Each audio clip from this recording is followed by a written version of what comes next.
The Outfit. This is a movie that I had no idea was coming out. I went to the theater the other day and I was like, oh, this is kind of cool. Mark Rylance is leading a film by the guy that did the Intimidation Game. I'll check that out. So I went in knowing absolutely nothing about this film. I'm like, this kind of looks gangstery. Let's give it a watch. And you know what? Sometimes going into a film and not knowing what's going to happen is cool. Like, that's awesome. This is one of the times where I'm like, oh man, I wish I read up on this because I don't think I would have went if I knew what was going on. It's pretty easy. And the outfit, it's supposed to be easy. You know, this feels very much like a stage play. And of course, I didn't go into this knowing anything. So for all I know, it could have been a stage play because it's in one location throughout the entirety of the film. And that's normally something I really enjoy. I love it when you can just get a bunch of talented actors in here. And in the case of this film, character actors to come in here and do some great freaking work. And they do sometimes. And then other times in this film, they really don't.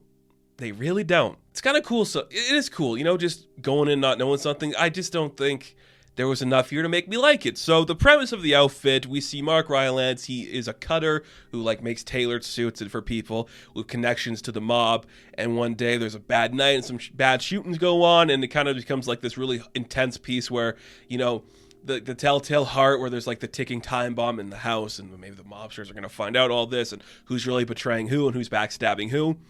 It's a cool premise that I think would really work better on stage. And again, it could be. If it is, I'm going to look it up and I'll put off the link to something here that you can see. Maybe this is a stage play. If it's not, I'm just like, weird, man. Like, this feels really intense and gripping at times, but then it just falls flat by trying to do too much of nothing, really. It's kind of complex in that way. I will say there are some very good performances in here. Mark Rylance is just perfect as like the guy in the background you don't focus on, who does some very intense work. Johnny Flynn, very cool. Like, that character, I think, could have been bad, but they made him a perfect villain in here. I did enjoy seeing that. To me, the biggest problem I had with the acting side of things was Dylan O'Brien, because, look, you can dress him up all you want. He's always going to be the guy from the All Too Well music video. Like, he's just so distinctly 2010 onwards that putting him in the past, you don't buy it. Like, he can fake the Chicago accent all he wants. Ain't gonna work. And that's a problem. You just feel that when he's on screen, you're like, ooh, boy, that's noticeable, isn't it? That's noticeable. But you know what? When the actor comes in that plays his dad, and we get real character actors in here, like, ooh, boy, are we getting something special?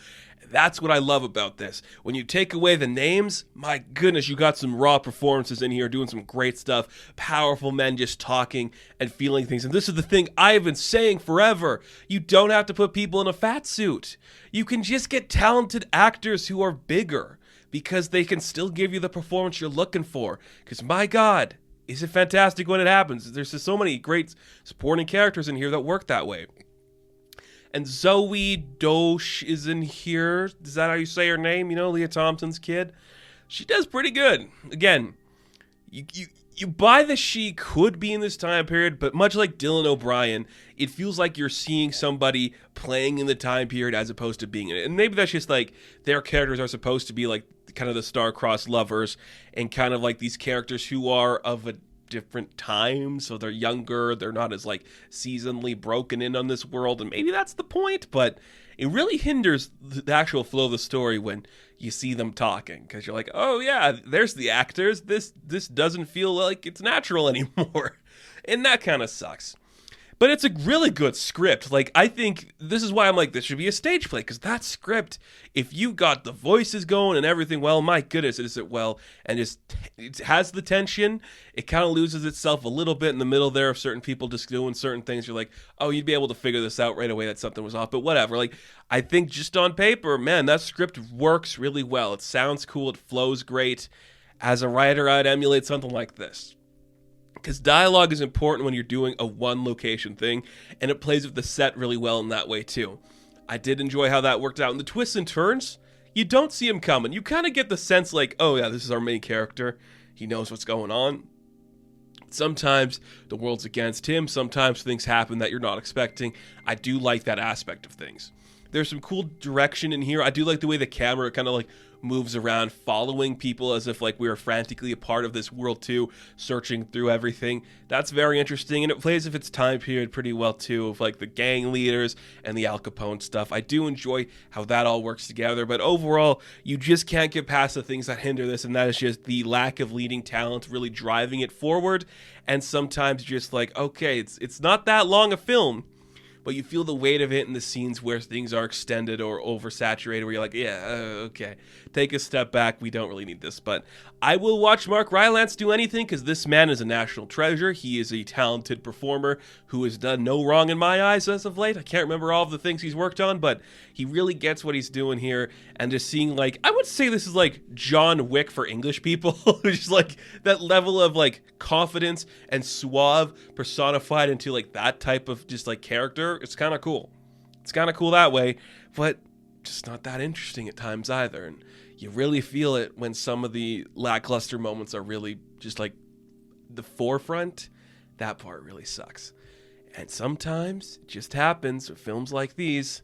You just predict it when it's going on, and that kind of destroys it. When you want to build your tension and surprise people, you got to get it right, because sometimes it becomes pretty obvious. And I was looking at the credits of this film when it came out. One of the co-writers worked on Disney stuff, like literally like Liv and Maddie. So cool.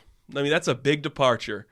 Is it? I haven't seen Liv and Maddie, so maybe it's not. Maybe that's actually a gangster thing, but cool, man. The outfit was a surprisingly interesting time, I will say that, and I think a lot of people might be surprised and interested by it, but other people will. There's more things you could do with your time. I'd say that. I would go watch X over this. Those are both out the same week. I'd watch that one.